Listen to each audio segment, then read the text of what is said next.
Football বিশ্বে আবারও শুরু হয়েছে তুমুল বিতর্ক। আর্জেন্টিনা ও লিওনেল মেসিকে ঘিরে নতুন করে সমালোচনার ঝড় উঠেছে সামাজিক যোগাযোগ মাধ্যমে। বিস্তারিত জানাচ্ছি, তার আগে আপনি যদি আমার চ্যানেলে নতুন হয়ে থাকেন তাহলে চ্যানেলটি সাবস্ক্রাইব করে পাশেই থাকুন। ধন্যবাদ।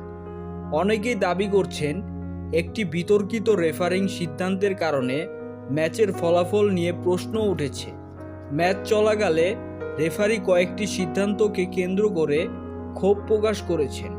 প্রতিপক্ষের সমর্থকরা কেউ কেউ অভিযোগ করেন গুরুত্বপূর্ণ কিছু ফাউল ও সিদ্ধান্ত সঠিকভাবে দেওয়া হয়নি। যদিও অন্যদিকে অনেক ফুটবল বিশ্লেষকদের মতে রেফারি মাঠে যা দেখেছেন সেই অনুযায়ী সিদ্ধান্ত নিয়েছেন।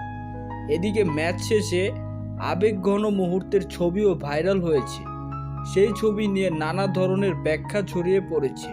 কেউ বলেছেন এটি হতাশার প্রকাশ, আবার কেউ মনে করছেন এটি শুধুই ম্যাচের চাপ ও আবেগের প্রতিফলন। অন্যদিকে ফিফা প্রেসিডেন্টকে নিয়েও অনলাইনে বিভিন্ন দাবি ঘুরে বেড়াচ্ছে। তবে এখন পর্যন্ত ফিফার পক্ষ থেকে এমন কোনো আনুষ্ঠানিক ঘোষণা বা বক্তব্য প্রকাশ করা হয়নি যা এসব ভাইরাল দাবিকে। সো ভিউয়ার্স, এই বিষয়টি নিয়ে আপনাদের কি মতামত কমেন্ট করে জানাতে ভুলবেন না।